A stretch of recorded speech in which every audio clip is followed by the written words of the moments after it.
Sudah didengar, Risna. Yang lainnya belum didengar, Risna. Sudah lanjut, Risna. lanjut, Vi. Sudah. Epi buka atau Sudah saya main didengar di single? laptopku. Waduh. Risna.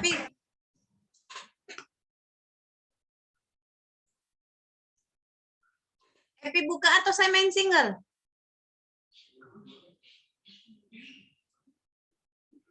Epi dengar suara saya? Iya, siap, Bu.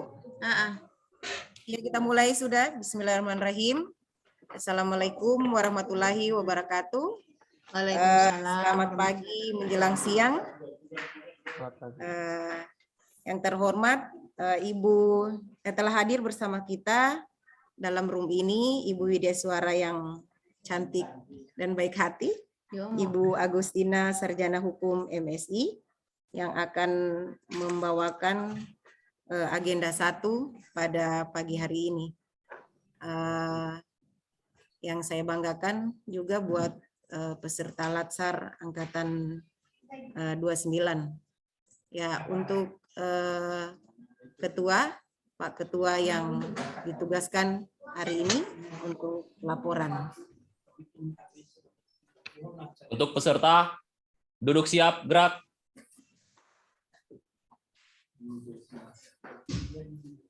Lapor, peserta Latsar CPNS Angkatan 29, kelompok 4 berjumlah 10 orang, lengkap, siap mengikuti materi. Laporan selesai. Laporan diterima. Sebelum istirahatkan, awali dengan doa. Laksanakan. Mengawali materi hari ini, marilah kita semua berdoa menurut agama dan keyakinan kita masing-masing. Berdoa dimulai.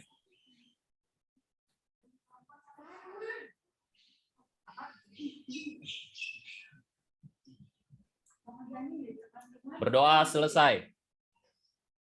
Istirahat di tempat. Gerak.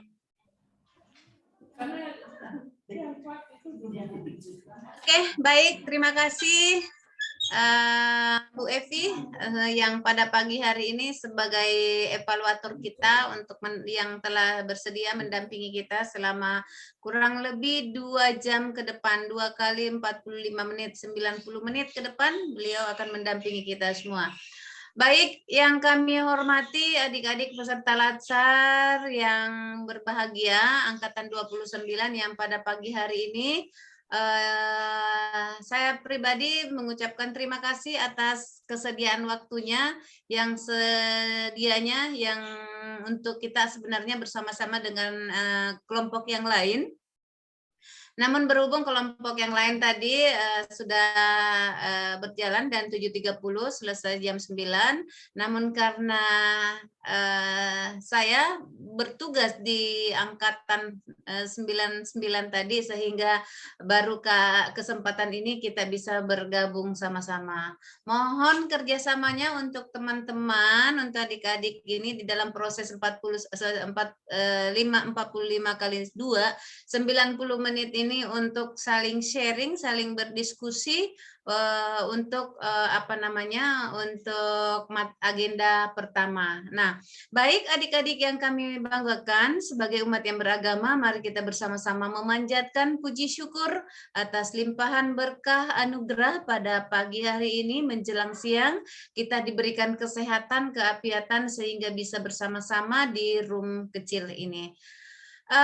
Kemudian saya ingin menyampaikan bahwa materi kita ini adalah materi materi agenda 1 yang di dalam agenda 1 itu ada 3 materi yang sebenarnya ya, tapi untuk kita bahas untuk sementara adalah wawasan kebangsaan dan isu kontemporer, ya kan?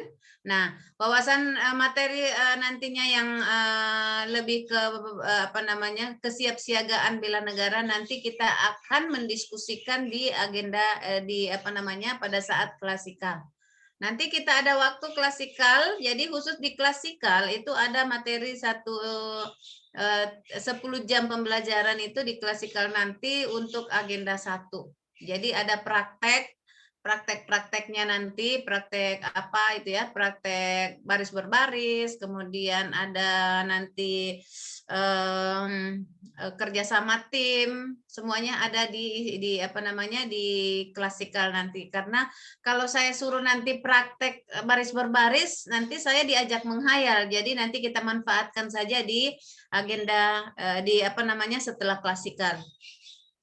Kemudian untuk pertemuan kita ini lebih membahas dua pokok bahasan saja, yang mana pokok bahasan ini lebih ke wawasan kebangsaan dan isu kontemporer. Oke, setuju? Setuju. Setuju? Ya. Setuju dulu dong. Saya tidak jelaskan, nanti kalau tidak setuju, nanti kamu marah ya kan? Ya, kita setuju ya, baik.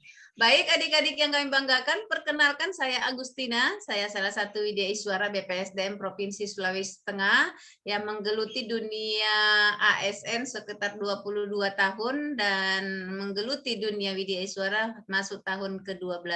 Alhamdulillah saya bangga, saya senang menjadi Widyaswara karena setiap saat saya mendapatkan teman baru dan pada siang hari ini saya mendapatkan teman lagi sekitar 10 orang pada pagi hari ini dan mudah-mudahan yang 10 orang ini bisa mentransfer energi positifnya kepada saya karena kalian masih muda-muda bisa mentransfer energinya ke energi mudanya ke saya sehingga saya bisa salah satu hashtag saya menolak tua ya sehingga itu karena kalian ya. Baik adik-adik yang kami banggakan itu tentang diri saya. Nah, satu konsep yang harus teman-teman tahu bahwa di dalam proses pembelajaran ini kita harus setuju dulu. Pembelajaran yang kita bangun adalah pembelajaran yang menyenangkan. Artinya tidak ada tekanan, ya kan? Kita rileks saja karena proses pembelajaran ini lebih banyak ke apa namanya diskusi ya, lebih banyak ke brainstorming aja, ya kan? Brainstorming kenapa? Karena biasanya belajar di wawasan kebangsaan mengenali isu kontemporer itu paling 1 semester kalau di dunia akademik. Tapi karena ini ada dunia praktisi, ada dunia apa namanya dunia organisasi ya tentu yang akan kita pelajari ini adalah mengukur bagaimana proses hasil pembelajaran MOOC kalian, ya kan? Karena kalian sudah diberikan kesempatan belajar mandiri ya, belajar mandiri selama beberapa hari ini. Nah, saya sebagai WI mau mengukur nih setiap peserta bagaimana kesiapan peserta untuk melanjutkan pembelajaran ini. Karena ketuanya adalah Pak Nyoman, saya persilahkan Pak Nyoman dulu memberikan apa namanya, memperkenalkan dulu. Silakan perkenalkan dulu nama dan basic pendidikan dan unit kerja organisasinya. Saya persilahkan Pak Nyoman. Ya, terima kasih atas kesempatan yang diberikan kepada saya. Nama saya Nyoman Tresna Kusumajaya. Saya pendidikan saya D3 Komputer. Oh, D3 Komputer. Ya, Manajemen Teknik Informatika. Jadi saya ditugaskan di Dinas Komunikasi dan Informatika Kabupaten Parigi Motong dengan jabatan Pengelola Sistem dan Jaringan. Oke. Baik. Thank you Pak Nyoman. Terima kasih. Ya, di unit organisasi ya, informatika, apakah namanya? Sekarang Dinas Kominfo. Ya, baik. Ada Novita, silakan Bu Novita. Assalamualaikum warahmatullahi wabarakatuh. Waalaikumsalam warahmatullahi wabarakatuh. Terima kasih atas kesempatannya Ibu. Perkenalkan nama saya Novita AMDKEP. Pendidikan saya D3 Keperawatan. Kerja di Rumah Sakit Umum Daerah Raja Tombolotutu Tinombo. Oke. Terima kasih Bu. Dinas di mana, Dek? Di ruang isolasi Bu. Ruangan isolasi. Rumah sakit. Rumah sakit. Rumah Sakit Raja Tombolotutu Tinombo. Oh, Tinombo sama Dokter Ivan ya? Iya, sama Dokter Ivan. Oke. Sama Dokter Ivan, Dokter Supriyadi. Dokter Supriyadi di Anuntaloka kayaknya. Oh, Anuntaloka. Baik. Terima kasih Bu Novi. Ada Pak Nyoman Warta Berita. Salah Warta aja kan bukan berita. Silakan Pak Warta. Selamat pagi. Pagi. Terima kasih kesempatannya. Nama saya Nyoman Warta. Saya bertugas pendidikan saya D3 keperawatan. Sekarang lagi bertugas di Rumah Sakit Pratama Mautong sebagai perawat. Oke, baik perawat ya. Ya, Baik, terima kasih. terima kasih, Bu. Ya, baik selanjutnya.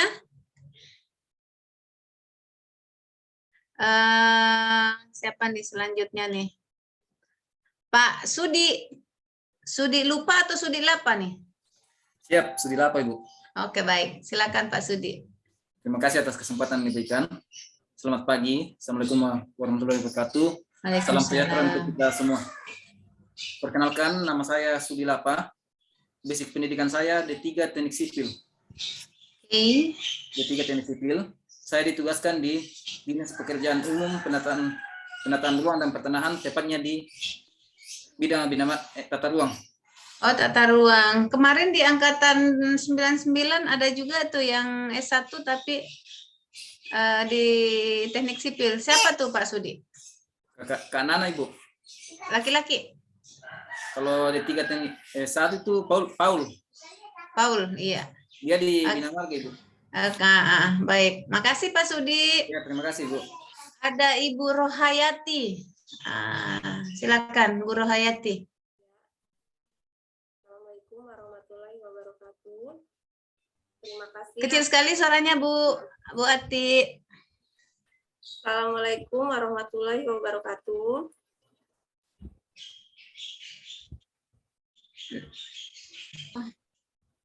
Kedengaran Bu? Silakan.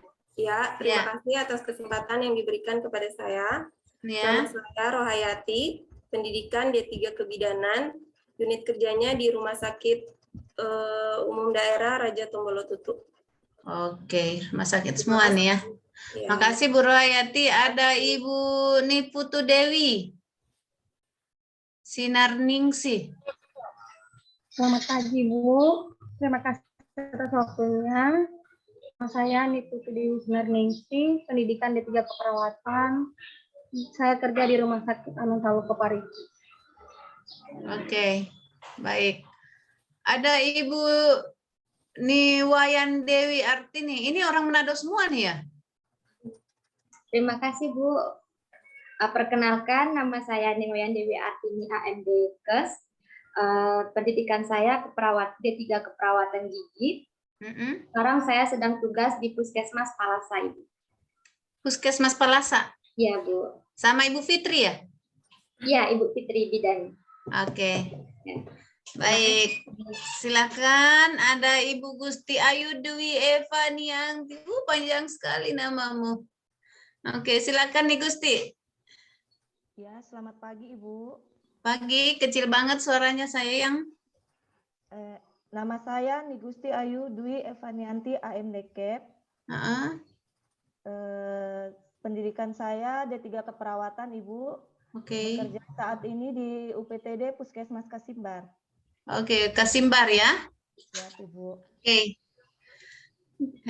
Kemudian Nipu Niwayan Dewi Artini tadi sudah, Sinaningsih Rohayat sudah. Nisi Nikadek Setia Lestari. Assalamualaikum warahmatullahi wabarakatuh. Terima kasih atas kesempatannya. Kecil suaranya, bisa dicabut handsetnya. Oke. Assalamualaikum warahmatullahi wabarakatuh. Waalaikumsalam warahmatullahi wabarakatuh.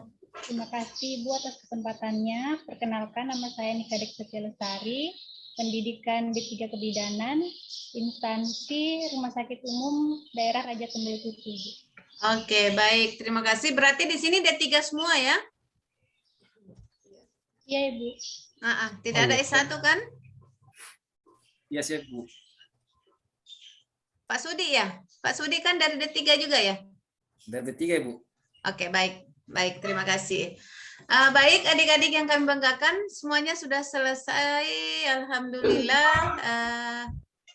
Semuanya sudah ya? Ibu. Oh, ada Bu Sintia. Sorry Bu Sintia. Assalamualaikum warahmatullahi wabarakatuh. Nggak kedengaran Bu Cynthia. Dibuka handsetnya sayang. Assalamualaikum warahmatullahi wabarakatuh. Waalaikumsalam warahmatullahi wabarakatuh. Swastiastu. Perkenalkan, nama saya Nigusti Ayu Putu Cynthia Dewi AMDKes. Saya D3 Keperawatan Gigi, bekerja di instansi UPTD Puskesmas Lambuno 2. Terima kasih. Lambuno. Oh, Lambuno yang dekat dataran bulan sana ya? Yang di Jalan Trans, Ibu. Lambuno Oh, Jalan 2. Trans. Iya, baik. Baik. Pasti Bu Nigusti ini ada berdua dengan temannya karena suaranya doublingan. Iya, Ibu, benar, Ibu. Baik. Baik, terima kasih semuanya adik-adik. Ini adalah proses awal yang harus kita lakukan karena menurut saya bahwa itu perkenalan itu penting karena tak kenal maka tak sayang. Yang saya harus bangun dengan kalian itu adalah chemistry-nya dulu, ya kan? Kita saling kasih ketemu dulu supaya nyambungnya. Nanti kalau kita masih pasang gap antara diriku dan dirimu itu agak susah nanti membangun komunikasi, sehingga itu dulu yang paling penting bagi saya. Kenapa? Karena saya yakin bahwa yang akan kita diskusikan ini adalah hal yang sudah kita pelajari. Olehnya itu supaya tidak merasa bahwa teman-teman ini ada ketakutan atau ada ketidakpercayaan, itu dulu yang harus kita membangun chemistry-nya. Olehnya itu kita langsung sharing saja ya, langsung share bahwa materi yang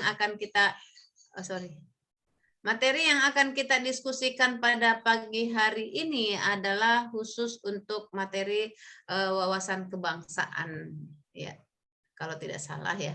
Nah, nih nilai-nilai wawasan kebangsaan yang mana dalam hal ini materi ini ada dalam agenda 2 itu ada 3. Jadi yang kita diskusikan bisa kita langsung saja wawasan kebangsaan dan kemudian ada materi besok itu lebih ke alat analisisnya. Nah, baik adik-adik yang kami banggakan, untuk pembelajaran kita ini target yang akan kita mau capai adalah bagaimana teman-teman itu bisa memahami isi modul, bisa memahami bahwa di wawasan kebangsaan itu apa sih yang akan kita mau lakukan, apa yang harus kita diskusikan di wawasan kebangsaan ya. Jadi hasil belajarnya adalah bagaimana pembelajaran ini peserta harapkan mampu memahami wawasan kebangsaan melalui pemaknaan nilai-nilai bela negara dan menunjukkan sikap perilaku dalam suatu kesiapsiagaan dan mencerminkan jasmani, mental, isu dan kontemporer dalam menjalankan tugas dan jabatan profesional. Oke. Nah, baik adik-adik yang kami banggakan, kita sharing dulu. Nah, kira-kira adik-adik apa yang teman-teman sudah dapatkan, adik-adik dapatkan di materi wawasan kebangsaan. Saya persilahkan adik-adik apa yang Anda ingin sharingkan ke saya, ya kan? Sharingkan ke saya tentang materi wawasan kebangsaan itu sendiri. Kalau tidak salah ada beberapa poin yang ada di dalam wawasan kebangsaan. Saya persilahkan. Ada Ibu Rohayati, silakan Bu Rohayati memberikan penjelasan. Jangan takut, itu tadi saya bangun komunikasinya supaya Anda percaya diri. Ya, silakan. Ya, baik Bu, terima kasih. Yang saya dapat setelah mempelajari tentang wawasan kebangsaan, yaitu tentang kita tahu tentang sejarah bangsa Indonesia, terutama pergerakan dan usaha-usaha para pemuda dan bangsa Indonesia, khususnya dalam merebut dan mempertahankan kemerdekaan Indonesia. Terima kasih. Ya, oke. Jadi harus tahu bagaimana susahnya para pahlawan ini merebut kemerdekaan. Seperti itu Bu Rohayati ya? Ya, Bu. Oke, baik. Nah, ada yang ingin menambahkan? Silakan. Ayo dong, gentle dong. Pak Sudi, Ya, silakan. wawasan kebangsaannya itu bagaimana kita mengetahui begitu susahnya pejuang-pejuang kita melakukan perjuangan sehingga kita mencapai kemerdekaan. Ya. Daripada itu, untuk melanjutkan perjuangan daripada para pejuang kita harus setia dan taat kepada NKRI. Dalam hal ini, kita harus melaksanakan taat kepada peraturan yang berlaku dan melaksanakan tugas-tugas sesuai dengan aturan yang ada yang diperintahkan kepada kita sekalian sebagai warga negara masyarakat Indonesia yang taat dan patuh pada negara NKRI. Terima kasih, Bu. Oke, baik, makasih Sudi. Pak Sudi orang Bugis ya? Orang Toraja, Ibu. Oh, Solata teh. Siap, Ibu. Oke, baik. Ada Krisna. Krisna, antara Sudi dengan Ibu Ibu Rohayati tadi, Sudi dan Bu Rohayati mengatakan bahwa bagaimana harus kita tahu bagaimana proses perjuangan susahnya direbut kemerdekaan ini, ya kan? Kemudian kalau tadi Pak Sudi mengatakan bahwa bagaimana proses yang harus kita kita sebagai PNS melihat bahwa sebagai ASN itu seperti apa yang harus kita lakukan nanti. Nah, untuk menurut Pak Tresna, apa pendapat kalian dengan apa yang disampaikan beliau Pak Sudi dengan Ibu Rohayati tadi? Iya. Silakan. Terima kasih atas kesempatan yang diberikan kepada saya. Kita sebagai ASN tentunya kita harus paham itu bagaimana perjuangan para pahlawan. Nah, sebagai ASN di era sekarang ini kita harus tahu dan bagaimana harus bersikap profesional. Bagaimana sebagai orang ASN mengatasi dari intervensi politik, dan kita harus paham juga itu seperti dasar-dasar konsensus bernegara. Kita harus tahu bahwa ada di situ yang namanya Pancasila, ada Bhinneka Tunggal Ika, dan juga Undang-Undang 1945. Kita sebagai ASN kita harus memahami bagaimana pentingnya hal-hal itu sebagai pondasi dasar kita. Jadi menurut dari tadi Ibu Rohayati dan Pak Sudi itu sudah sangat bagus menurut saya, Bu. Karena kita sebagai ASN harus melanjutkan perjuangan itu, Bu. Oke. Ya, saya mau tanya, Kresna, kamu mau nilai berapa? Oke, itu intermezzo. Baik. Saya sampaikan bahwa bagaimana itu tadi ada itu yang disebut Pak Kresna dengan Pak Ibu Rohani dengan Pusi katakan dengan Pak Sudi mengatakan bahwa itu adalah cara pandang kalian, ya kan? Karena di dalam wawasan kebangsaan itu bagaimana seorang warga negara itu melihat cara pandang tentang bangsanya. Nah, cara pandang Anda tadi mengatakan bahwa kita harus mengetahui bahwa bagaimana susahnya nih, ya kan? Bagaimana susahnya para pahlawan ini merebut kemerdekaan ini, kemudian bagaimana cara pandang kita seorang ASN. Jadi pertanyaan saya, bagaimana cara pandang Anda seorang ASN mempertahankan yang kita cerita tadi, susahnya perjuangan, susahnya kemerdekaan, kita dijajah 360 tahun, ya kan? 350 tahun kita dijajah terus ke sekarang. Untuk bagaimana Anda memikirkan cara pandang Anda ini supaya bangsa ini tetap dalam keutuhan bangsa Indonesia. Nah, siapa bisa berbagi? Cara pandang ASN, jangan cara pandang secara umum. Bagaimana cara pandang ASN? Ayo dong. Siapa, Ibu? Silakan Pak Sudi, oke keren nih ya, silakan. Berlumba-lumba, saya tinggal kasihnya. Bagaimana saya mau kasih kamu nilai kalau kamu tidak bicara? Nah, kan? Silakan Pak Sudi. Menurut cara pandang saya, Ibu, kita harus melakukan kebijakan yang diberikan kepada kita dan melaksanakan pelayanan yang kepada masyarakat tanpa memandang dari ras, golongan, dan apapun yang ada terhadap masyarakat. Apa tadi Pak Sudi? Apa tadi? Bagaimana membuat kebijakan atau apa tadi? Melaksanakan kebijakan pemerintah yang berada di atasnya kita atau pimpinan kita dan melakukan pelayanan kepada masyarakat tanpa memandang ras, golongan, dan apapun terhadap masyarakat. yang kita layani. Terima kasih, Bu. Oke, baik.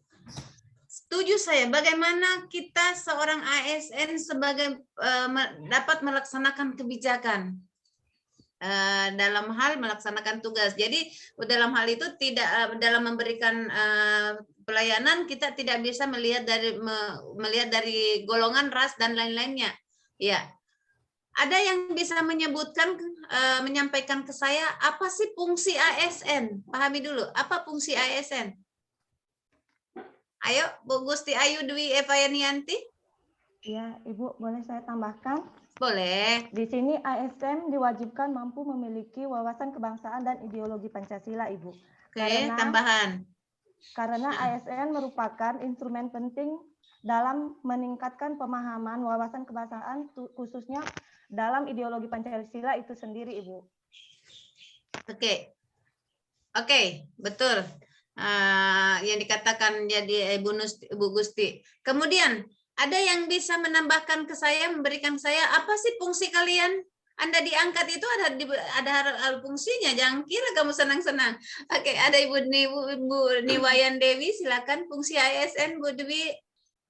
Baik, Ibu, menurut saya fungsi ASN itu tambahan dari Kakak adalah untuk melaksanakan kebijakan yang diberikan oleh atasan, kemudian memberikan pelayanan kepada publik dengan tanpa diskriminatif, dengan sopan dan santun, dan kemudian kita sebagai ASN harus bisa menjadi pemersatu bangsa. Oke, baik. Itu dulu yang dipahami, 3 fungsi itu dulu. Ya, karena kita melihat mempertahankan bangsa ini, kita tidak berperang melawan bambu runcing lagi. Tapi dilihat kita mempertahankan bangsa ini berdasarkan dengan fungsi kita masing-masing. Kan gitu toh? Jadi pahami dulu dong fungsinya kalian.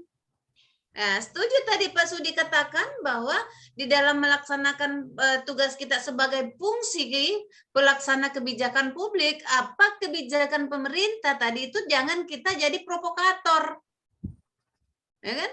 Jangan kita melawan daripada kebijakan itu karena kita adalah memang pelaksana kebijakan publik. Nah, yang kedua itu adalah pelayan publik. Mari kita lihat mempertahankan bangsa kita ini sebagai tugas kita.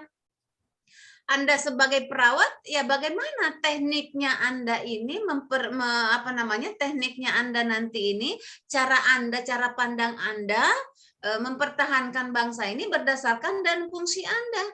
Sebagai perawat, apa yang Anda harus lakukan? Ya kan, seperti itu. Nah, saya mau tanya, Pak Nyoman Warta, apa peran yang Anda ingin, cara pandangnya Anda itu melihat bahwa sebagai Pak Warta sebagai apa tadi? Sebagai perawat, Ibu. Ya, Bu. Perawat. Nah, bagaimana Pak Warta melihat atau mempertahankan bangsa ini dengan cara Anda, dengan tugas dan fungsi Anda? Kalau saya sebagai perawat, Ibu, biasanya kita melakukan tugas untuk melayani masyarakat tanpa memilih melihat itu dari golongan apa, suku apa, kita mensamaratakan, tidak ada diskriminasi. Oke. Baik, terima kasih Pak Warta. Kita coba menghubungkan ke materinya kita ke tadi ada dijelaskan Pak Nyoman Trisna bahwa salah satunya bagaimana ideologi bangsa kita. Nah, yang mana dalamnya ada 5 sila ya.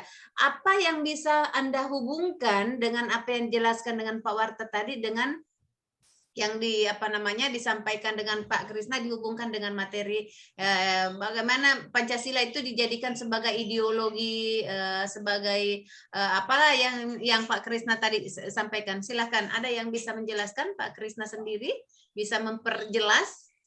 Dia masuk yang disampaikan Pak Warta itu masuk di 5 sila yang kemana tuh? Sila Pancasila, 1 ketuhanan yang Maha Esa, 2 kemanusiaan yang adil dan beradab, 3 persatuan Indonesia, 4 kerakyatan, dan 5 bla bla bla. Yang mana yang menjadi masuk penjelasan Pak Warta tadi, dia masuk di dalam sila keberapa itu ya? Ayo dong. Ada yang menyimak tadi penjelasan Pak Warta? Bu, Silakan. Nah, Bu Dewi. Ya, dari penjelasannya Pak Nyoman Warta dan Bapak Nyoman Tresna tadi, saya bisa menyimpulkan semua yang mereka katakan berkaitan dengan Pancasila pada sila kelima, yaitu keadilan sosial bagi seluruh bangsa Indonesia, Ibu. Terima kasih.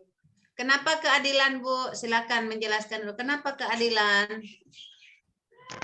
Bisa jelaskan? Siap, Ibu. Ya, silakan saya. Karena kita dalam memberikan pelayanan publik tidak boleh secara diskriminatif, Ibu.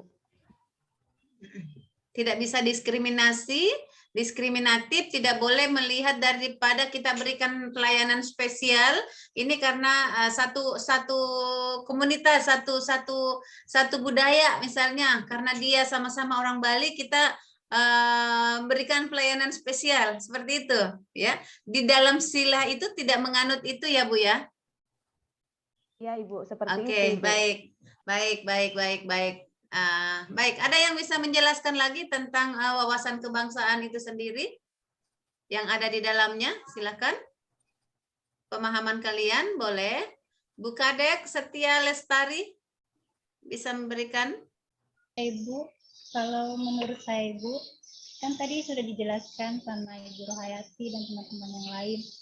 Kalau di wawasan kebangsaan itu kita bisa melihat bagaimana perjuangan para pahlawan yang sudah berjuang mempertahankan dan merebut kemerdekaan. Nah, kita sebagai ASN, kita wajib untuk mempertahankan kemerdekaan yang telah diperjuangkan oleh pahlawan-pahlawan kita dengan cara menerapkan nilai-nilai dasar bela negara. Sikap perilaku bela negara kita harus diterapkan agar kemerdekaan itu tidak direbut lagi oleh negara lain. Itu, Ibu. Ya, baik. Ya, jadi bagaimana kita ASN ini menerapkan nilai-nilai bela negara. Oke. Sekarang saya mau tanya, apa saja sih nilai-nilai bela negara itu? Bagaimana Anda menerapkan nilai-nilai bela negara? Seperti cinta tanah air, Ibu. Cinta tanah air, apalagi sayang? Ayo, yang lain dong, Setia pada Pancasila, Bu. Apa? Setia pada Pancasila, Bu. Setia pada Pancasila ada di bela negara?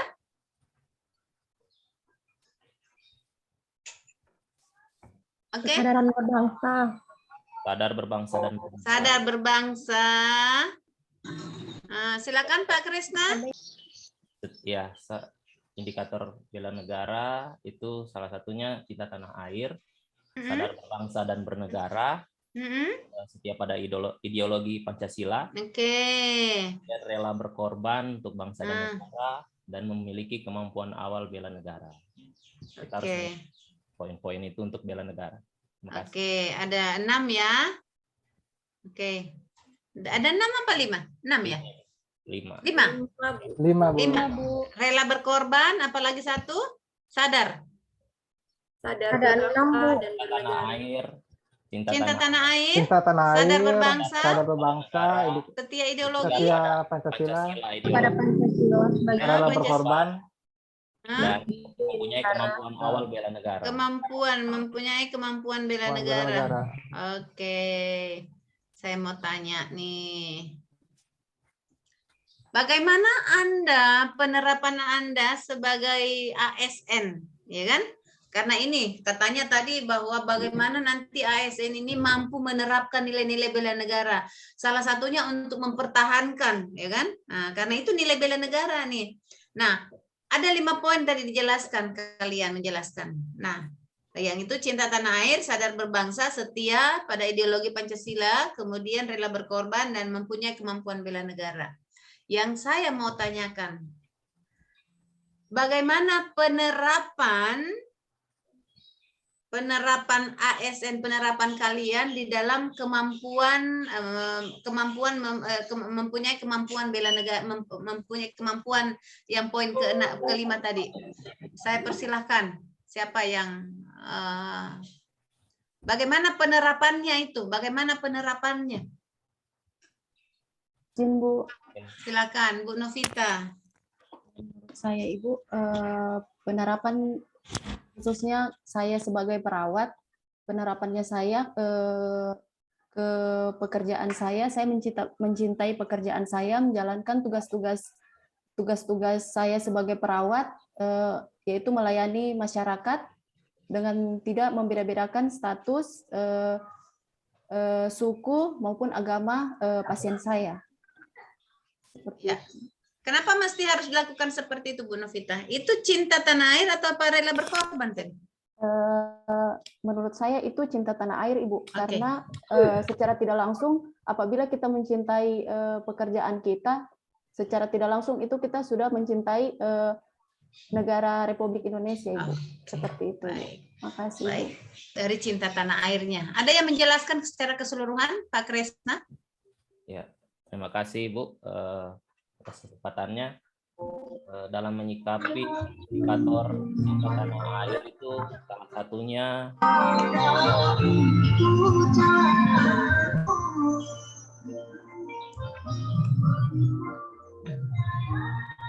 Oke, boleh saya lanjut?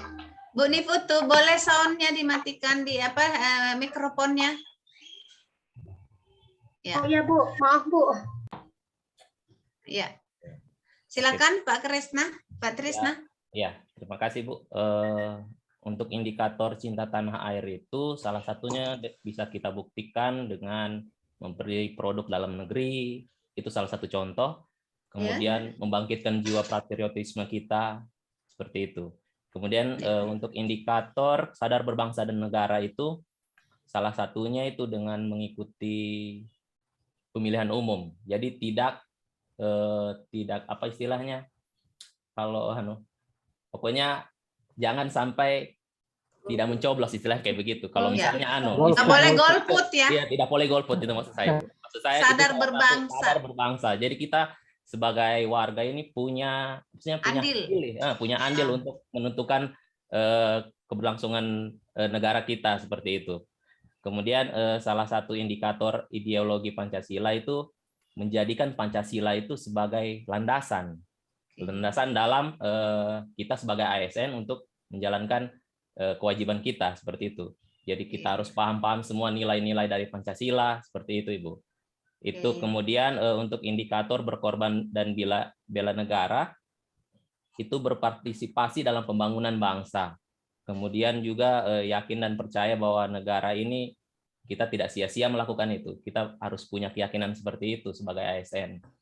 Kemudian untuk kemampuan awal bela negara ini salah satunya kita harus siap fisik ya. Jadi kita harus siapkan mental. Jadi jujur kalau saya Ibu mungkin orang yang jalan olahraga sekarang harus lebih sering lagi olahraga, seperti itu. Bukan berarti Pak Sudi yang kurus tidak olahraga, harus olahraga Pak Sudi supaya ada penjajah kita lawan dengan badan besar seperti Pak Tresna gitu ya. Terutama bagi teman-teman perawat ini yang garda terdepan, apalagi sekarang pada masa Covid seperti ini, mereka ini harus lebih siap lagi staminanya.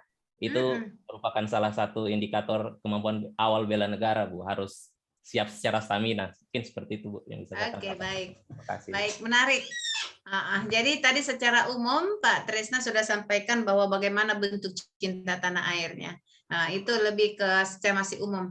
Ada nggak yang teman-teman yang spesifik bagaimana bentuk penerapan cinta tanah air yang di lapangan?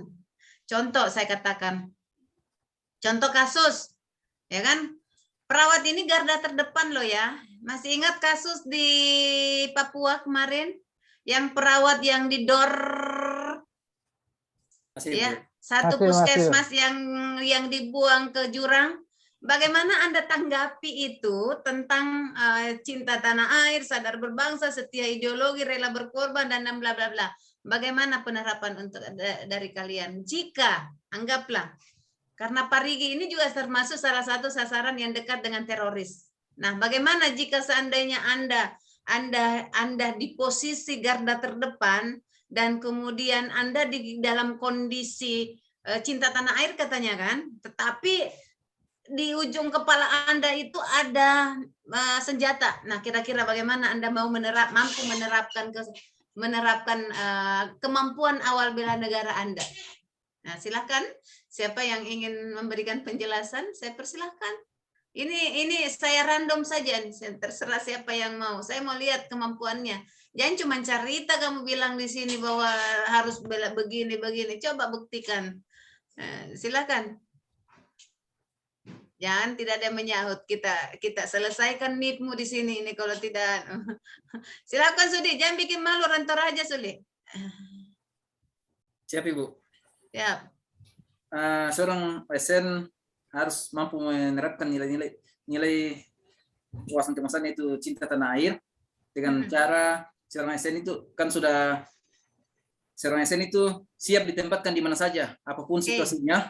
Jadi dengan kondisi apapun seorang ASN harus siap, dan apabila yang Ibu katakan bahwa senjata di atas sudah ada kepala, mau tidak mau ya apapun yang kita lakukan bagaimana caranya supaya kita bisa berjuang untuk melawan apa yang berada di samping kita. Karena tidak melawan akan mati, melawan akan mati juga. Maju kena, mundur kena ya. Iya, Bu. Oke. Ya. Nah, kalau jika seandainya nih Pak Sudi, di saat itu ada tawaran nih misalnya, ada tawaran, ya kan? Kamu bocorkan dulu rahasiamu supaya saya saya bebaskan kamu di dalam dibebaskan kamu, saya tidak tembak. Anggaplah seperti ini. Ini adalah pembelajaran. Jadi bagaimana cara pandangmu? Apakah misalnya Anda diminta bahwa bagaimana Anda dianggaplah begini, contoh misalnya Sudi yang punya puskesmas, ya kan? Sudi kerja di puskesmas itu. Tapi anggaplah bahwa teroris ini menyuruh Pak Sudi membakar puskesmas itu. Nah, katanya cinta tanah air. Nah, bagaimana Anda sebagai Sudi yang betul-betul cinta menerapkan nilai-nilai bela negara dengan kondisi yang terberat? Saya yakin itu terberat, ya kan? Terberat. Kira-kira Sudi berani nggak lakukan itu karena disuruh membakar nih? Kita mencari selamat nih ya. Nah, kira-kira Sudi melihatnya seperti apa? Cara pandangnya Sudi melihat bangsanya sesuai dengan profesinya, bagaimana Pak Sudi? Jangan hanya Sudi, yang lain juga. Jangan cuma Sudi terus, silakan.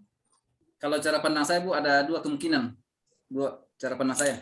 Kan pertama kita harus menjaga rahasia negara. Cara pandang saya. Jadi dua kemungkinan. Yang pertama menjaga rahasia negara, langsung melaksanakan apa yang diperintahkan kepada kita. Contohnya membakar puskesmas tadi. Membakar puskesmas. Bisa kita membakar dengan ketentuan yang membakar kita itu bagaimana caranya kita bisa menjatuhkan mereka. Dan kemungkinan yang artinya yang saya maksud itu kita mengalah untuk menang. Mengalah. Jadi kita menunduk langsung menanduk. Yang kedua itu artinya ya mau tidak mau kita harus berkorban atau mati. Yang kedua. Sedap. Kita beri aplaus dulu dong. Iya. Jadi apapun itu NKRI harga mati. Lebih baik kamu tembak saya daripada saya bakar. Gitu kan? Pengkhianat kalau kamu bakar itu pengkhianat itu. Nah, ada Pak Nyoman Warta nih, Pak Nyoman. Silakan Pak Nyoman. Ini menarik ya. Seperti kisah yang Ibu bilang tadi, kejadian tadi, kalau dibilang mau bakar, disuruh bakar, misalnya kita disuruh bakar puskesmas di tempat kita bekerja oleh teroris. Untuk nilai patriotismenya itu mendingan kita rela mati daripada membakar itu, atau kita rela menjaga asetnya negara daripada disuruh merusak aset negara. Itu salah satunya kalau untuk cinta tanah air, Bu. Kalau untuk sebagai sadar berbangsa dan bernegara, kalau dari segi perawat kita itu wajib melaksanakan tugas melayani masyarakat itu sesuai jam kerja, maksudnya tidak bolos-bolos, tidak masuk kerja itu. Kalau dari segi berbangsa dan bernegara, untuk Pancasila, indikator Pancasila sebagai perawat kita itu kan Ibu bilang tadi itu ada 5 poin Pancasila. Dari sila kotanya Maesa itu kita melayani pasien tidak melihat suku kepercayaan atau agama apa. Habis itu dari Pancasila kedua itu kemiskinan adil dan beradab itu kita tidak memilih-milih, maksudnya memilih pasien dari golongan apa, dari habis itu indikator berkorban, itu kita sebagai perawat Ibu biasanya kan siap membantu bila ada kejadian yang di luar dugaan, misalnya kita di jalan ketemu orang kecelakaan, itu kita sebagai perawat hati nuraninya itu wajib kita membantu, setidaknya itu menyelamatkan nyawa si korban. Kalau dari segi perawat Ibu, mungkin itu saja Bu yang sesuai menurut saya untuk sebagai perawat. Baik. Terima kasih. Makasih Pak Nyoman. Ya, alhamdulillah teman-teman, luar biasa. Ada Ibu Nigusti Ayu Putu Sintia. Panjang sekali namamu ini. Nah, ya. Silakan Bu Sintia. Atas waktu yang diberikan kepada saya izin menjawab yang Ibu tanyakan tadi. Jika seandainya kita berada di posisi di mana ada seorang misalnya teroris gitu, menyodorkan senjata pada diri kita, menyuruh untuk membakar puskesmas, itu misalnya. Jadi apa yang harus saya lakukan? Saya pasti akan mencoba untuk melakukan mediasi terlebih dahulu, membicarakannya baik-baik, jangan langsung mengikuti apa yang ia inginkan gitu. Jadi membicarakannya dulu apa sebenarnya maksud dan tujuannya untuk menyuruh saya melakukan itu, membakar puskesmas. Padahal itu jelas-jelas melanggar hukum, ya, tidak sesuai dengan ketentuan dari pemerintah, hukum dari pemerintah.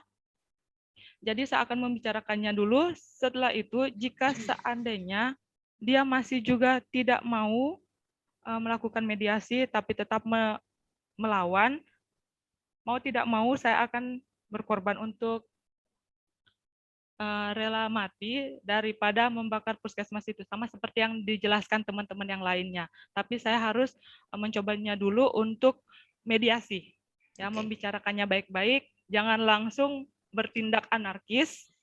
Jika masih boleh dibicarakan baik-baik untuk mencari solusi yang lebih baik tanpa harus menyakiti atau merusak barang milik negara gitu misalnya, akan saya lakukan terlebih dahulu yang terbaiknya.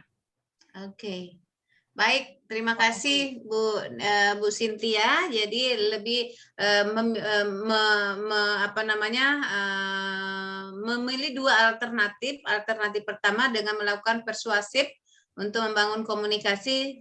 Kedua yaitu tadi, yang kedua rela mati. Jadi ini hanya kita mau melihat karena kalau sekali lagi bahwa kalau teori teman-teman bisa belajar kapan saja karena belajar tentang wawasan itu mulai dari SMP, SD, SMP, SMA itu di bangku kuliah juga diajarkan itu kan. Nah, kalau bicara teori kalian sudah paham, tetapi penerapannya yang ingin saya pahami, ya ingin saya tahu bahwa apakah Anda sudah mempersiapkan diri Anda sebagai ASN untuk mempertahankan bangsa ini dengan tentu yang kita lihat bahwa di modul menceritakan bahwa bagaimana cara pandang bangsa Indonesia melihat bangsanya itu secara secara umumnya kalau kita berbicara tentang wawasan kebangsaan. Tapi yang ingin saya dalam jangka 2 jam ini saya mau mengukur kepada teman-teman, apakah Anda sudah memiliki cara pandang Anda melihat bangsa kita ini, bangsa kita dalam kondisi seperti ini, karena tidak tertutup kemungkinan fenomena-fenomena yang kita lihat sekarang ini dengan keadaan bangsa kita ini sedikit mengkhawatirkan, ya kan? Dengan banyak tantangan baik itu dari tantangan internal maupun eksternal. Kita bisa lihat contoh-contoh kasus. Ya, dengan tingginya kasus-kasus pembunuhan, tingginya kasus-kasus apa, kemudian bisa kita melihat bahwa yang menarik sekarang ini adalah bukan hanya dari sisi itu, tapi bagaimana cara pandang kita melihat, karena sekarang ini banyak isu-isu kontemporer yang muncul, ya kan? Nah, isu-isu kontemporer apa saja yang muncul saat ini, ya kan? Ingat? Di materi kedua itu ada isu-isu kontemporer. Isu kontemporer kalau tidak salah yang ada di modul kedua itu adalah isu analisis isu kontemporer. Yang mana dalam hal ini sekarang ini terorisme masuk ke ranah kita, ya kan? Jadi Sulawesi Tengah juga termasuk di dalamnya bahwa tinggi terorisme yang betul-betul yang muncul sekarang ini masih dalam tanda kutip bahwa kita masih dalam gangguan terorisme, ya. Tidak tiba-tiba ada muncul di daerah Napu sana ada pembunuhan kepada petani-petani yang terpencil misalnya. Kemudian tiba-tiba ada lagi pergerakan misalnya di Kasimbar misalnya, anggaplah seperti itu. Dan itu nyatanya ada. Ya kan? Nah, kedua, yang kita lihat Indonesia atau Sulawesi Tengah itu juga termasuk pengguna narkoba tertinggi. Isu kontemporer itu. Ya kan? Apalagi di daerah Parigi ke sana itu, Parigi tempatnya kalian di Palasa ke sana, daerah ke sana itu tinggi pengguna. Sekarang ini sudah masuk bukan lagi narkoba itu bukan lagi masuk di kalangan elit yang berdasi, tapi sekarang narkoba sudah masuk ke anak-anak SD. Pengguna narkoba itu tinggi pengguna itu adalah objeknya itu anak hitam merah yang memakai seragam merah putih. Nah, ini juga menjadi pertanyaan, menjadi kekhawatiran yang Anda harus pikirkan sebagai perawat, ya kan? Bagaimana meminimalisir keadaan seperti ini? Karena kalau misalnya anak-anak generasi kita ke depan ini akan sudah menggunakan narkoba, ya kan? Menggunakan narkoba, kita bisa membayangkan bagaimana bangsa kita 15 tahun ke depan, ya kan? Karena kita ini toh nanti akan tua. Generasi penerus kita ini adalah anak-anak yang di bawah umur sekarang. Nah, kalau anak SD sekarang ini sudah menggunakan narkoba, mau dibawa kemana negeri ini? Ya kan? Orang kena narkoba itu adalah orang yang tidak bisa berpikir normal. Kalau orang yang tidak berpikir normal menjadi anggota dewan, bagaimana dengan bangsa kita? Prihatin nggak? Iya kan? Nah, itu isu yang kedua. Isu yang ketiga, yang sekarang ini adanya berita hoax. Banyak berita hoax. Ya, berita hoax yang mana dalam hal ini banyak berita-berita yang bisa saling menjelekkan atau apalah. Ada proksi, ada yang lain-lainnya. Ada kalau tidak salah di modul kedua itu ada 6 isu yang mana isu ini akan menjadi isu kontemporer. Nah, ada yang bisa menjelaskan kepada saya yang mana semua itu yang bisa diselesaikan. Cara pandang Anda melihat isu itu seperti apa? Bisa Pak siapa nih? Siapa yang partisipan? Pak Trisna lagi lah.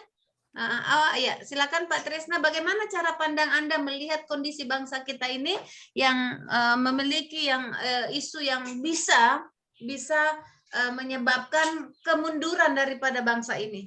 Nah, ya, silakan Pak Nyoman. Terima kasih Bu atas kesempatan yang diberikan kepada saya. Saya menanggapi dari sisi profesi saya juga sebagai seorang komunikasi di Dinas Komunikasi, menanggapi hal-hal yang seperti isu-isu seperti hoax. Selama ini kita selalu melihat ada yang berita yang hanya disebarkan sepotong atau hanya seperti judul berita saja, mereka sudah langsung share seperti itu. Nah, jadi perlu kita punya kesadaran tersendiri. Maksud saya seperti ini. Ini dari cara pandang saya. Jadi mungkin perlunya kita membentuk sebuah namanya kelompok informasi masyarakat. Jadi kita istilahnya di masing-masing kayak misalnya masing-masing desa atau apa punyalah sebuah tim yang akan meluruskan hal-hal tersebut sehingga bisa akan menangkal sebuah informasi atau meluruskan informasi. Jadi misalnya karena juga kan wartawan saya tidak secara offense menyebut wartawan bagaimana ya, karena mereka punya sisi yang baik, punya sisi buruk. Jadi misalnya ada wartawan yang hanya kejar uang. Jadi mereka jual berita itu yang misalnya yang mereka angkat saja, misalnya seperti itu. Hanya yang viral saja mereka angkat. Padahal ada misalnya berita yang positif yang perlu diangkat, misalnya kemajuan desa, daripada hanya sekedar hoax-hoax yang mereka angkat. Makanya menurut saya perlu adanya seperti kelompok informasi masyarakat di sebuah desa yang akan meluruskan hal-hal tersebut. Itu yang saya tanggapi kalau berhubungan dengan isu hoax, Ibu. Terima kasih atas kesempatan. Oke, baik. Nah, itu berbicara tentang hoax. Yang lain, bagaimana tanggapan teman-teman? Ibu Nia, siapa nih? Yang lain tentang ada isu di modul, coba kita langsung bahas modul 2. Kira-kira ada Pak Warta nih ya, silakan Pak Warta. Terima kasih Bu, saya ingin sharing mungkin ya untuk pencegahan anak-anak. Kita memang prihatin memang Ibu di bagian Parimo ini, khususnya di bagian Mautong. Saya kan bekerja di bagian daerah Mautong. Memang sih untuk pergaulan anak-anak di sana Ibu, kalau saya amati masih SMP, SD itu mereka memang sudah ini Bu, sudah pakai obat. Karena saya kan kemarin tempat saya memang jadi waktu saya kerja di Palu memang jadi tim rehabilitas narkoba. Makanya kurang lebihnya saya tahu walaupun saya lihat itu orangnya, sudah saya tahu maksudnya ini orang kayaknya make gitu walaupun dari kirinya. Memang sebagian besar Ibu anak muda di bagian di sana itu pakai karena memang imbasnya Ibu, karena di sana itu kalau ada permasalahan, mungkin perselisihan antara temannya sendiri, walaupun dengan temannya atau dengan kerabatnya lah, dengan keluarganya, mereka itu pasti kejadiannya baku potong. Maksudnya mereka itu berkelahinya baku potong. Itu yang sampai sekarang Bu masih ada. Saya lihat Ibu, kalau untuk pencegahannya itu yang pertama itu mungkin dari sisi orang tuanya, pola asuh. Pola asuh di samping itu melibatkan orang tuanya untuk mengawasi anak-anaknya di rumah atau dengan lingkungan, mungkin lingkungan di sana itu memang kan sekarang itu lingkungan beredarnya obat itu. Jadi memang butuh banyak sektor yang bekerja sama. Mungkin dari desanya, mungkin ada aturan-aturan mengurangi perkumpulan untuk anak-anak, mengawasinya gimana. Di sekolah juga mungkin pentingnya bahaya narkoba itu harus digiatkan gitu.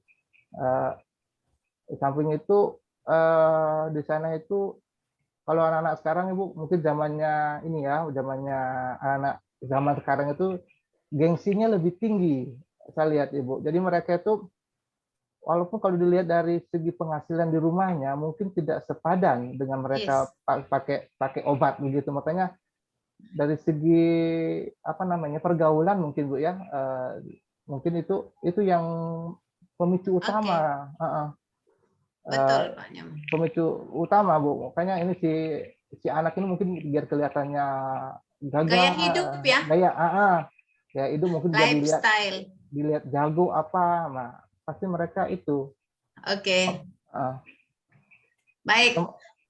Baik, terima kasih Pak Warta, luar biasa untuk teman-teman. Nah, saya yakin untuk teman-teman saya ingin memperkenalkan kepada kalian alat analisis isu. Ini sehubungan dengan tugas kita, tugas 1, 2, dan 3. Masih ada waktu kan? Ya. Jadi saya ingin memperkenalkan kepada teman-teman, memperkenalkan alat analisis. Jadi tadi teman-teman sudah banyak menjelaskan bagaimana isu-isu yang akan muncul di permukaan, ya kan?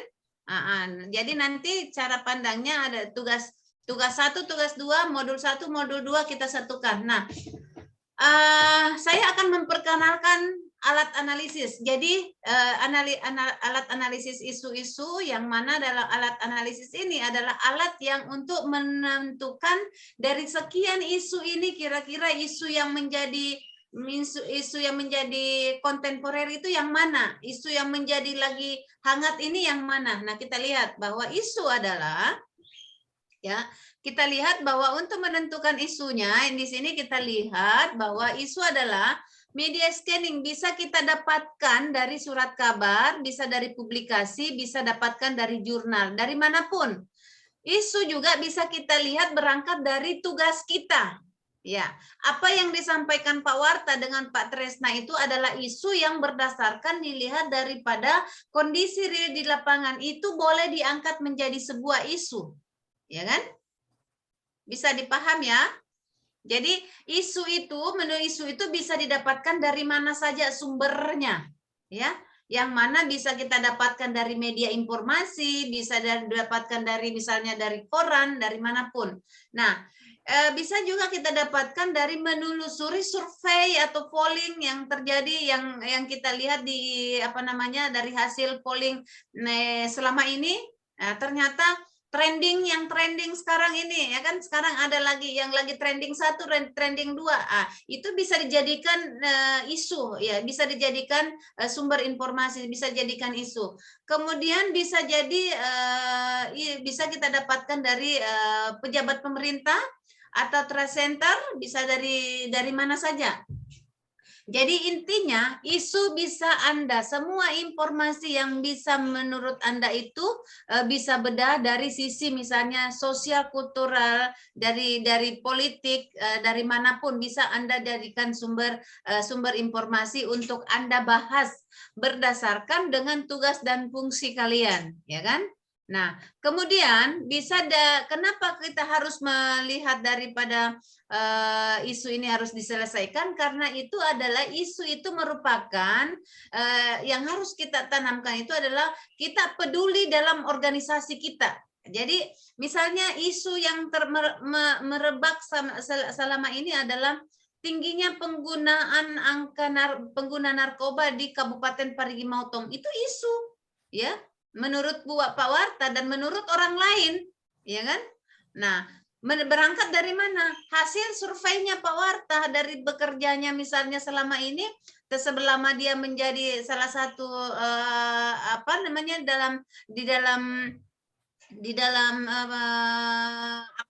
di narkoba, dia membuktikan bahwa di Kabupaten Parigi Motong itu adalah pengguna narkoba yang tingkat anak-anak itu sampai dewasa itu di Parigi Motong itu ada datanya. Nah, isu itu harus jelas, harus jelas datanya. Dan di sini kita lihat bahwa peduli terhadap masalah dalam organisasi dan mampu memetakan hubungan kausalitas. Jadi kita bisa melihat bahwa isu ini harus kita menjadi bahan untuk diselesaikan.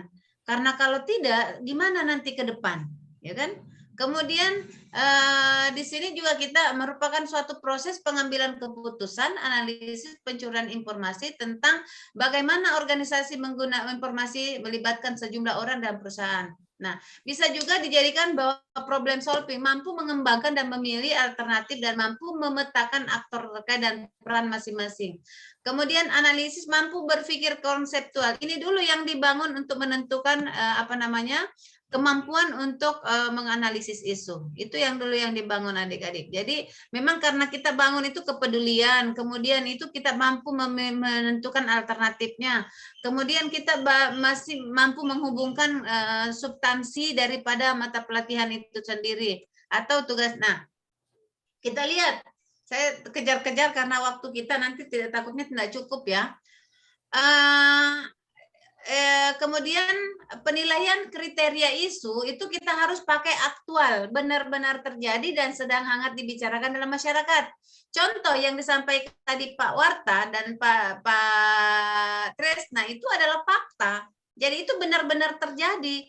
Penentuan angka nantinya di alat analisis itu kita bisa menentukan kalau kita pakai dengan skala Likert 1 sampai 5, kalau 1 itu adalah sangat kecil, 5 itu adalah sangat besar, sangat besar. Itu nanti kita tentukan. Jadi kita di dalam menentukan alat analisis itu kita pakai seperti ini, ya kita pakai alat analisis. Jadi kita pahami dulu, aktual itu benar-benar terjadi dan sedang hangat dibicarakan dalam masyarakat. Itu menjadi problem nih ya.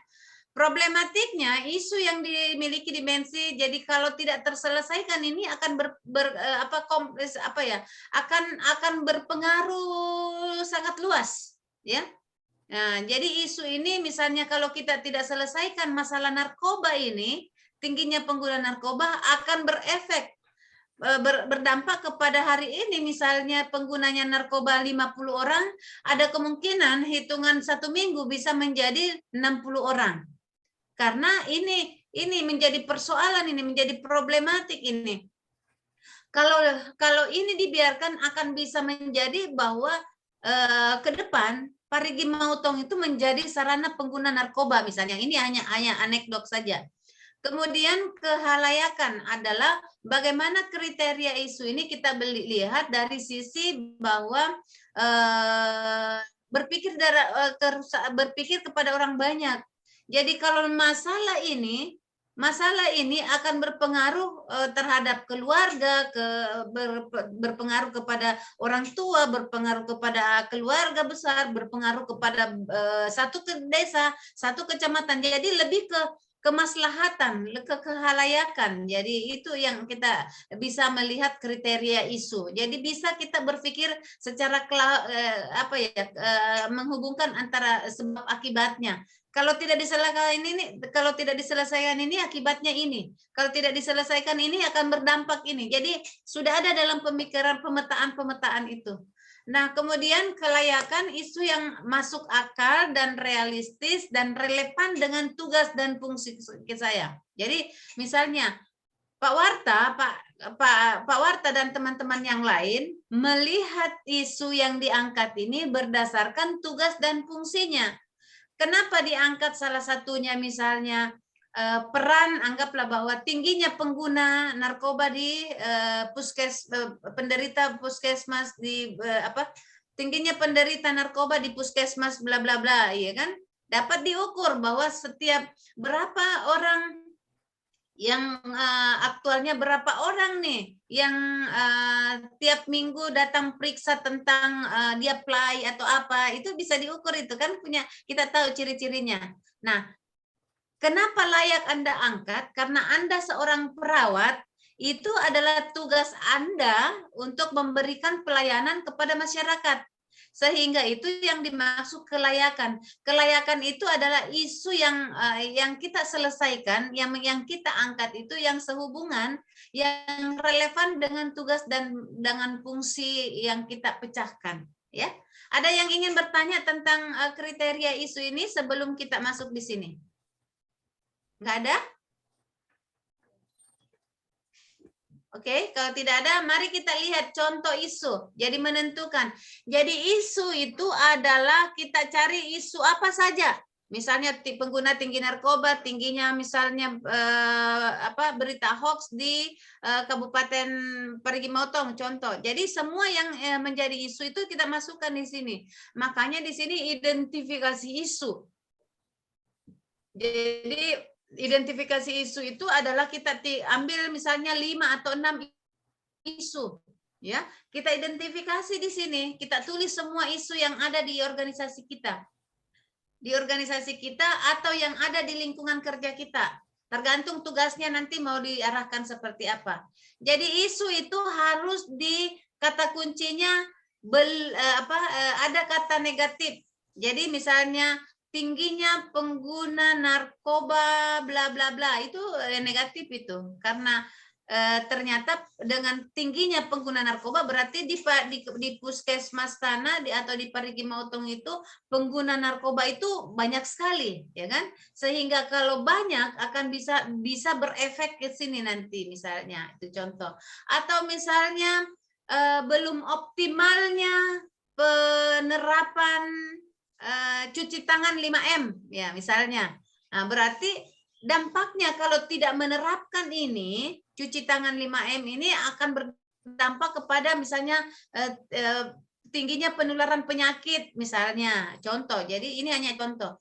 Jadi silakan mengidentifikasi isu, mencari isu sebanyak-banyaknya di kolom kedua. Baru kita tentukan alat analisis, APKL dulu. Jadi menentukan aktualnya itu tadi berangkat dari data yang Pak Warta tadi sampaikan. Selama misalnya contoh, selama saya bertugas di sini ada 20 misalnya pengguna narkoba yang saya layani, untuk mendapatkan perawatan. Berarti kita bisa berikan angka, misalnya angka tertinggi itu 5, angka terendah itu 1. Nah, kita lihat dulu pemahaman angka 1 sampai angka 5. Kalau angka 1 sangat kecil, jadi kalau misalnya kita bilang tingginya itu penggunanya cuma 1, berarti dia sangat kecil. Kita kasih angka 1 itu betul faktanya ada, tapi cuma satu pengguna narkoba. Nah, kalau sehingga kita kasih angka 1. Kemudian ternyata kita bisa menentukan angka 2 di situ, misalnya aktual betul misalnya cuma 2, ya anggaplah seperti 2. Berarti aktual tapi hanya sekian, misalnya hanya 5. Berarti kita kasih dia kecil saja. Dibanding dengan yang 40. Berarti kalau 40 kita kasih angka 5 karena antara 1 dan 5 itu jauh range-nya. Jadi bisa saja kita menentukan angka tertinggi itu angka 5, ya kan? Kemudian problematiknya sama juga, tetap melihat daripada data sangat kecil dengan mempergunakan alat analisis skala Likert tadi, angka 1 sampai angka 5 itu range angkanya, sehingga dari sekian isu ini kita bisa lihat penentuan angkanya itu kita berikan jumlah total di samping sebelah kanan. Dari jumlah total ini ternyata setelah kita mempergunakan alat analisis, ternyata ada 3 yang tinggi. Ya, jadi semua yang 5 ini ada angkanya, ada yang angka 7, angka 12, ada 14, ada 17, ada 19. Nah, mari kita lihat. Yang saya bold ini, teman-teman lihat? Halo? Ya, Bu. Ya, teman-teman lihat yang saya bold ini adalah angka tertinggi daripada hasil rankingnya. Jadi angka tertinggi ini saya turunkan, adik-adik, saya turunkan ke sini dengan mempergunakan alat analisis USG. Jadi yang 3 tadi ini saya turunkan di sini. Nah, Anda bisa lihat? Dengan penjelasan daripada USG itu urgent, serius, dan growth. Jadi ketiga isu itu kita tapis lagi dengan mempergunakan alat analisis ini. Jadi urgent itu seberapa mendesak isu yang harus dibahas, dianalisis, dan ditindaklanjuti, ya kan? Nah, kita hubungkan dengan tugas pokok kita. Kalau Anda angkat masalah isu yang ada dalam organisasinya, kita lihat tingkat urgennya, seberapa mendesak ini harus terselesaikan. Tingkat seriusnya, seberapa serius suatu isu harus dibahas, dikaitkan dengan akibat yang ditimbulkan. Makanya tadi harus begitu melihat isu harus tahu betul bahwa ini hubungan sebab akibatnya di mana, ya. Jadi itu. Kemudian growth-nya dilihat seberapa besar kemungkinan memburuknya jika tidak ditangani sebagai mestinya. Jadi yang kita lihat growth ini bagaimana pertumbuhan nanti kalau tidak terselesaikan, berdampaknya nanti bagaimana. Jadi itu tetap menentukan dengan pergunakan alat skala Likert. Nah, dari tiga ini tadi yang di bold ini, kita mempergunakan alat analisis USG, urgent, serius, dan growth, dan beginilah tabelnya, ya. Tabelnya belum optimalnya sama menggunakan angka 4, pemberian angka di kolom USG itu berdasarkan alat analisis pengamatan kita, ya. Pengamatan kita sehingga bisa menentukan angka 4, angka 5, angka 3, angka 2, angka 1 terserah. Tapi itu tadi tetap melihat daripada data. Nah, kemudian dari ini kita menentukan peringkatnya, peringkat 1, 2, dan 3. Yang inilah yang 3. Jadi apakah pertanyaannya, Bu, apakah ketiga-tiganya ini harus kita selesaikan dalam tugas yang kita angkat ini? Kita tidak melihat itu, tapi saya hanya memperkenalkan alat analisisnya. Nanti materi selanjutnya Anda diajarkan bagaimana memikirkan solusinya. Ya, oke? Bisa dipahami? Saya bisa, Bu. Ya, jadi dari alat analisis ini kita menentukan peringkat 1. Dengan sendirinya 1, dengan 2 dan 3 itu dia gugur. Yang kita bedah itu hanya peringkat 1. Kita bisa mempergunakan alat analisis dengan causal map. Bagaimana cara menggunakan causal map? Nah, bisa kita pakai misalnya tadi itu, belum optimalnya cuci tangan 5 momen. Mari kita cari penyebabnya. Penyebab A, penyebab B, penyebab D, penyebab C, penyebab D, penyebab E.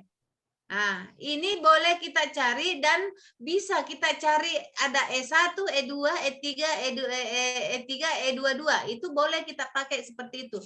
Jadi misalnya E1, oh salah satu penyebabnya di sini misalnya belum optimalnya cuci tangan 5 momen. Jadi di sini penyebabnya ketidaktahuan misalnya pasien cara cuci tangan yang baik, kan? Kita cari salah satunya kita tulis di sini.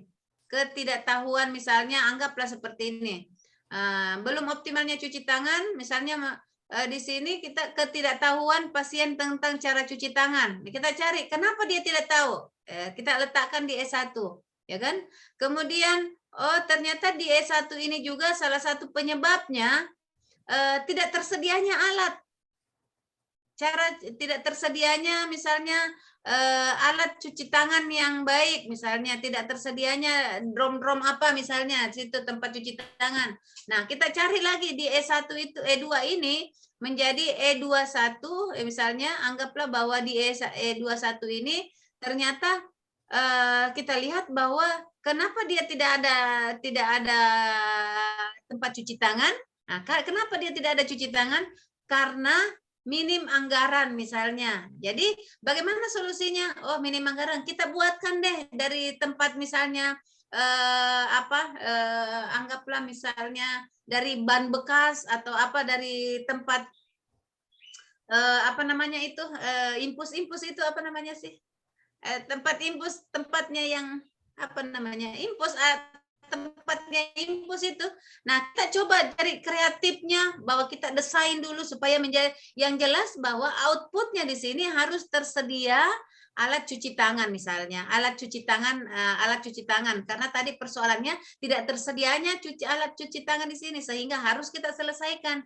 Karena begitu kita cari penyebabnya, oh ternyata penyebabnya memang tidak ada alat yang disiapkan atau ketidaktahuan tadi pasien sehingga kenapa dia tidak tahu? Karena memang kita tidak pernah sosialisasikan. Nah, itu. Kalau kita pakai causal map, seperti itu cara mencari penyebabnya. Kalau kita pakai fishbone, caranya seperti ini. Jadi ada 2 cara mencari penyebab. Bisa pakai fishbone, bisa pakai causal map. Ya. Kalau causal map kita bisa pakai mempergunakan diagram kepala ikan. Jadi isunya boleh kita taruh di kepalanya. Isu taruh di sini di kepala. Alat penyebabnya kita bisa pakai dengan mempergunakan 5M. Man orangnya, ya kan? Man orangnya, M berikutnya mesinnya. Ya kan? Mesinnya, peralatan mesinnya itu adalah bahan yang dipakai, peralatan.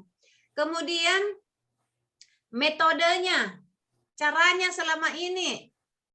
Kemudian kita lihat lingkungannya, lingkungan SDM, ya bisa di lingkungan toh.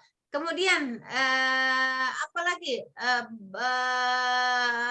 peralatan. Jadi itu yang bisa dibedah di sini, dicari di solusinya di sini. Sehingga dari M ini, dari 5M ini bisa kita temukan ternyata penyebab daripada belum optimalnya cuci tangan 5 momen itu penyebabnya bahwa misalnya manusianya, misalnya perawatnya tidak siapkan alat, ya kan? Perawat di rumah sakit itu tidak tersedia alat.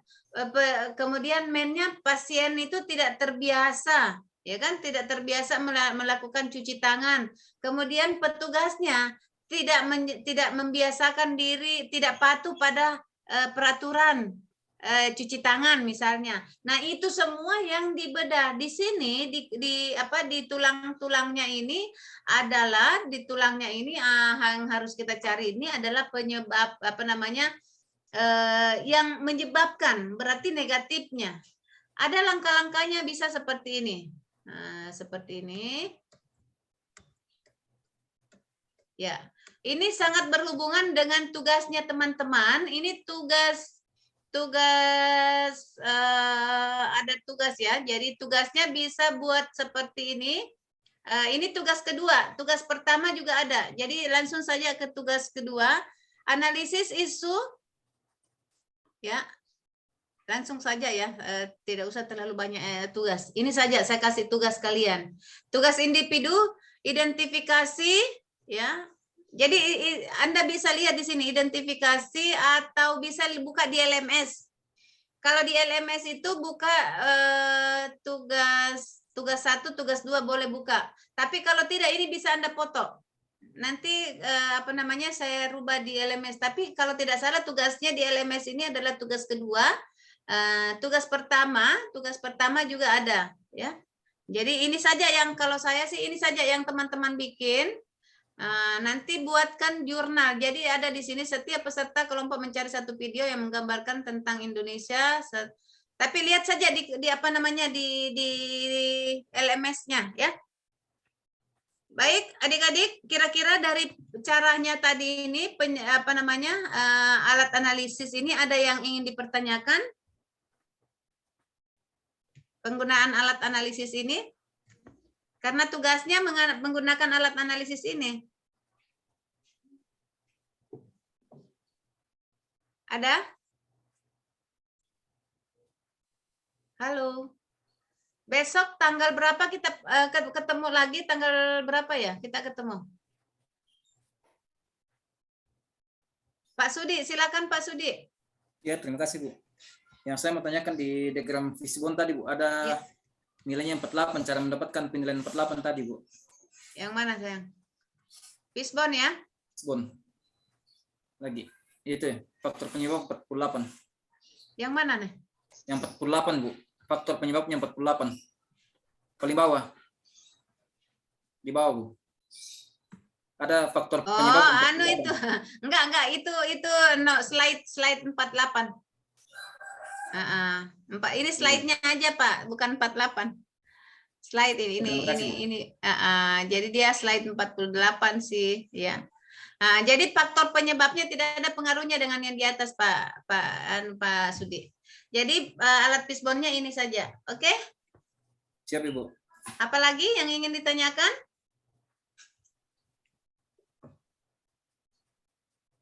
Masih ada waktu 9 menit.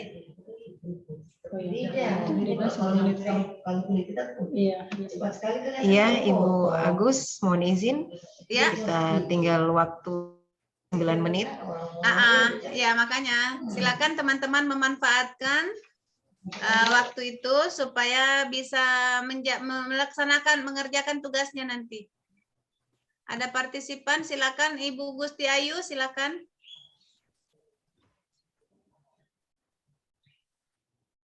Mikrofonnya sayang ya. Ya, maaf Ibu. Ya, terima kasih atas waktu. Sebelumnya yang di sebelahnya boleh kecilkan sedikit volumenya.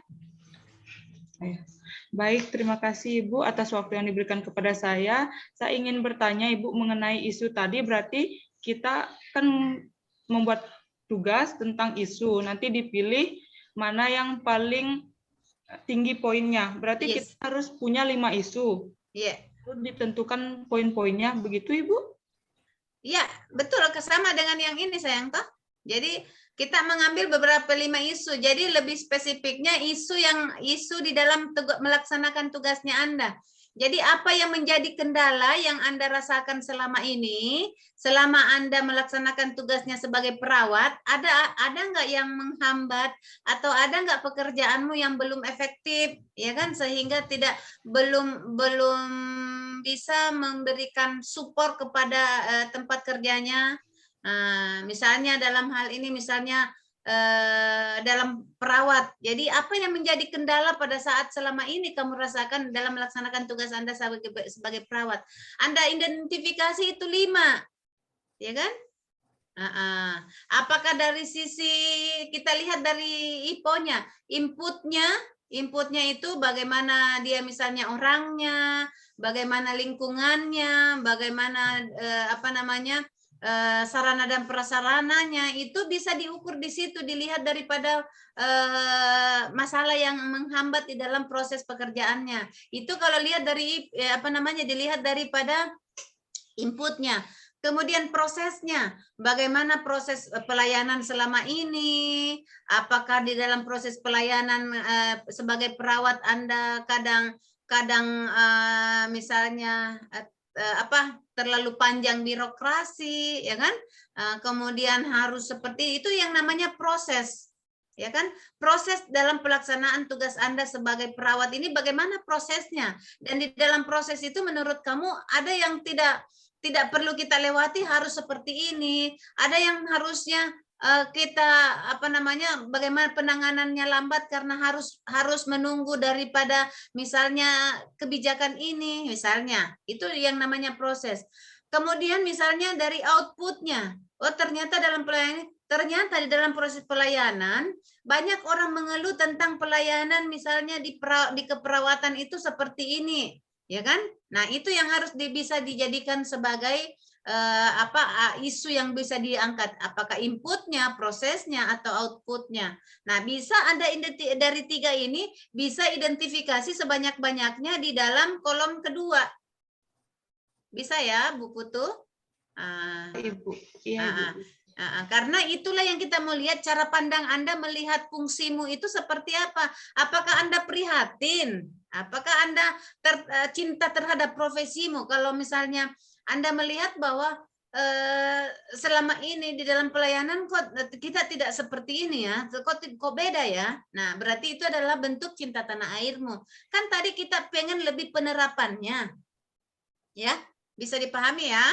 Nah, kemudian Bu Cynthia tadi bahwa itu tadi pemberian angka itu berdasarkan dengan fakta yang ada di lapangan. Terserah Anda mau memberikan angka berapa di situ, tergantung. Saya tidak bisa mengintervensi.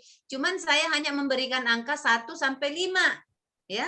1 sampai 5. Kalau 1 sangat kecil, 2 kecil, 3 sedang, 4 besar. Kalau 5 sangat besar. Jadi ini yang kita bisa tentukan dan berikan angka di kolom 3, 4, 5, 6. Seperti itu. Ya. Ya, Ibu. Baik, terima kasih, Ibu. Baik, terima kasih. Pak Sudi masih resen yang tadi atau? Masih yang tadi, Bu. Oke, baik. Terima kasih. Ada yang lain mau bertanya tentang alat analisis ini? Oke, Pak Tresna, silakan Pak Tres. Ya, Bu. Terima kasih atas kesempatan yang diberikan kepada saya. Di sini tadi saya coba screenshot tadi yang tugas yang Ibu kasih. Oke. Kalau menurut Ibu kan ini tugas kedua sebenarnya kan, tapi kalau menurut Ibu bilang tugas ini saja. Jadi saya memperjelas lagi. Di sini kan ada tugas individu dan tugas kelompok. Ini saya sudah screenshot, saya lihat, saya baca-baca tadi. Untuk tugas individunya analisis isu seperti yang tadi Ibu jelaskan. Nah, di situ kan saya lihat ada poin-poinnya seperti gunakan teknik analisis isu yang Anda kuasai. Berarti salah satunya bisa menggunakan yang APKL itu dengan satu fishbone ya, Bu. Jadi kita bisa memilih ya. Seperti itu. Jadi penjelasan APKL itu kalau isunya lebih 5, pergunakan APKL. Ya. Tapi kalau isunya 3 langsung saja urgent serious growth. Tapi kalau misalnya dia hanya ada 5, bisa pakai APKL, turunkan ke USG. Ya. Tapi kalau hanya 3, langsung ke USG saja. Tapi saya sarankan Anda pakai APKL karena ini kan hanya latihan mempergunakan alat, ya kan? Supaya nanti materinya ini bersambungan dengan Anda, ini materi berhubungan dengan isu yang Anda angkat menjadi rancangan aktualisasi. Ini alat untuk menentukan. Jadi saya hanya menginginkan kepada kalian bagaimana teman-teman ini terbiasa mengangkat, terbiasa menyelesaikan isu ini yang Anda di sekeliling Anda dengan mempergunakan alat analisis ini. Entah itu nantinya mau dijadikan sebagai rancangan, alhamdulillah. Tapi kalau tidak nanti ya alat ini tetap menjadi alat APKL ini tetap menjadi alat untuk Anda tentukan nanti yang mana akan menjadi prioritas itu atau core isu yang Anda angkat menjadi rancangan aktualisasi. Seperti itu Pak Nyoman. Oh ya, siap. Terima kasih atas penjelasannya Bu. Itu untuk tugas individu. Kemudian ini saya lihat tugas kelompok. Di sini setiap peserta mencari satu video. Jadi yang saya mempertanyakan, ini kita satu kelompok 10 orang atau bagaimana sistemnya Bu? Nanti saya serahkan bagaimana keputusannya Ibu. Nah, kayaknya di kelompok itu sudah dibagi di LMS. Oh, di LMS sudah ada lagi dibagi. Dibagi lagi kelompok kecil, begitu maksudnya? Iya.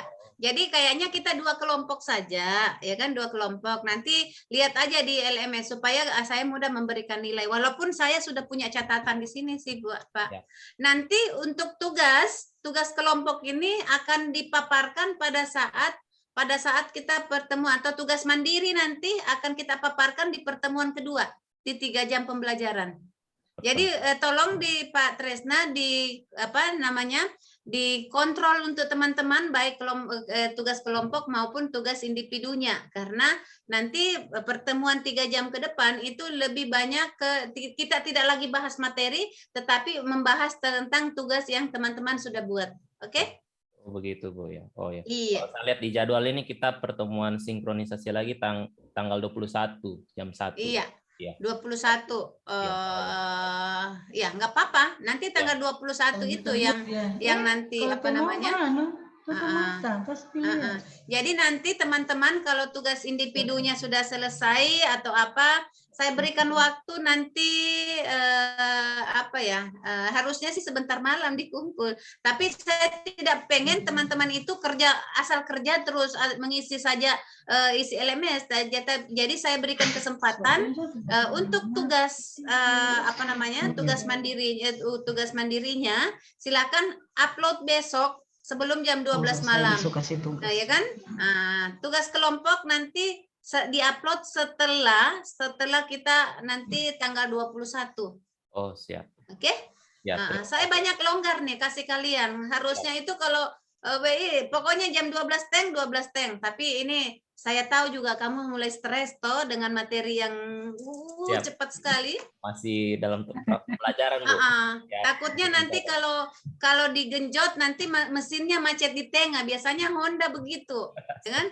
Kalau tiba-tiba dikasih laju dia biasanya mati di tengah. Tapi kalau Honda pelan-pelan, ya begitu dia panas laju tuh ya. Jadi kita seperti bisa lebih itu. paham Bu. Yang penting saya pengen kalian itu paham alur kerjanya, ya. Kalau berbicara tentang bagaimana nanti cara pandangmu tentang wawasan kebangsaan itu urusan kamu, itu belajar sendiri saja sebesar. Ya kan? Tapi bagaimana nanti kamu ini mau menerapkan, mempersiapkan diri Anda menjadi ASN, itu yang saya inginkan. Ya kan?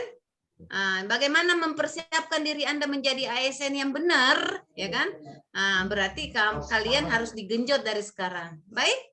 Itu saja teman-teman, mudah-mudahan Anda tidak mengecewakan para pihak yang lain. Saya yakin kepala bidang BPSDM Pak Rizal itu antusias sekali untuk pesertanya, jadi jangan Anda kecewakan beliau ya. Baik, untuk sementara ini tidak ada lagi yang raise hand. Pak Sudi raise hand. Ya Ibu. Silakan. Karena waktu kita ini sudah dikit lagi. Biarkan selesai. Sudi dulu, biarkan sedikit. Oh iya. Siap Bu. Ya, terima kasih Bu. Yang saya mau tanyakan di sini tentang analisis isu. Kebetulan kemarin waktu saya baru masuk di kantor PU, saya dipindahkan ke UPTD. Iya. Dipindahkan ke UPTD. Setahun saya di UPTD, dipindahkan ulang saya ke bidang tata ruang. Terus yang saya mau tanyakan di sini tentang analisis isu, karena saya masih baru di tata ruang. Apakah tempat saya yang kemarin di UPTD tetap saya masukkan analisis isunya di situ atau hanya yang di bidang tata ruang saja, Ibu? Ya, terima kasih. Yang ada sekarang di tata ruang, kamu kan sekarang di tata ruang toh? Ya, kamu tata ruang enggak? SK tata ruang, Ibu. Oh ya, tata ruang. Jangan kau ambil isu yang lain. Jangan kau masalah waktu di kampus kamu ambil, kita gereng aneh. Yang bikin malu orang Toraja aneh. Nah, oke. Sudi? Sama juga Yang kasih. di tata ruang, jangan kamu ambil, jangan kamu garo-garonya orang, jangan Ada kamu Farida. garo gatalnya orang, oke? Baik, saya pikir cukup semuanya ya. Kita mudah-mudahan ini belajar maraton ya, karena memang kondisinya harus belajar maraton. Kalau kita belajar 5 jam nanti Pak Kabid setengah mati bayar saya nanti. Baik, terima kasih Bapak Ibu. Mohon maaf jika ada yang tidak berkenan atas proses pembelajaran ini. Maksud kita mau yang terbaik, dan inilah yang terbaik menurut saya. Mohon maaf atas kekurangan saya. Terima kasih atas partisipasinya. Wabillahi taufiq wal hidayah. Wassalamualaikum warahmatullahi wabarakatuh. Saya kembalikan ke host. Iya, terima kasih. Waalaikumsalam warahmatullahi wabarakatuh. Untuk Widya Suara hari ini kita beri aplausan dulu. Ya, terima kasih. Kok. Semoga bermanfaat untuk materi yang kita terima hari ini. Untuk itu kita kembalikan ke Ketua untuk laporan. Siap, terima kasih. Untuk peserta, duduk siap, gerak. Materi pembelajaran agenda 1, wawasan kebangsaan dan analisis isu kontemporer hari ini telah selesai. Laporan selesai. Laporan diterima. Sebelum istirahatkan, akhiri dengan doa, laksanakan. Mengakhiri materi hari ini, marilah semua kita berdoa menurut agama dan keyakinan kita masing-masing. Berdoa dimulai.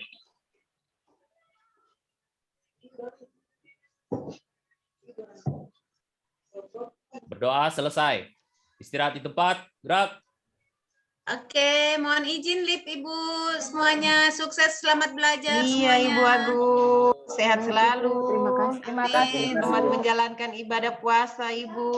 Iya, Widya Suara katanya dilarang sakit, soalnya masih banyak yang lain. Jangan sakit-sakit, Ibu. Siap Pak Kabid, ada Pak Kabid dan di sini.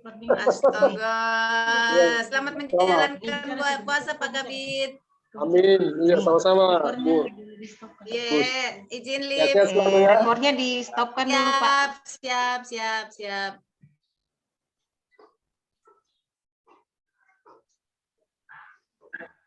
Rekornya tidak Mana ini? Panyuman. Panyuman, rekornya di stopkan dulu.